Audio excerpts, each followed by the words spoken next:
stato raggiunto un accordo che ci soddisfa molto perché consente di non licenziare nessuno, di stabilizzare molti giovani che sono alle dipendenze della banca e di ridurre al minimo i sacrifici dei dipendenti, questo per rilanciare il gruppo. Crediamo che questo gruppo abbia un futuro.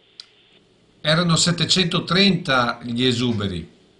Sì, 730 non viene lasciato a casa nessuno, si utilizzeranno i prepensionamenti e la quiescenza per chi ha i requisiti, si farà un po' di solidarietà, queste saranno giornate non lavorate, ma questo consente di non disperdere nessuno e di tutelare l'occupazione ai massimi livelli, oltre alla contrattazione di secondo livello che viene prorogata per 1 anno e mezzo.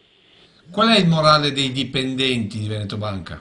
Beh, il morale non è altissimo, crediamo che però il management ci stia portando fuori dal tunnel.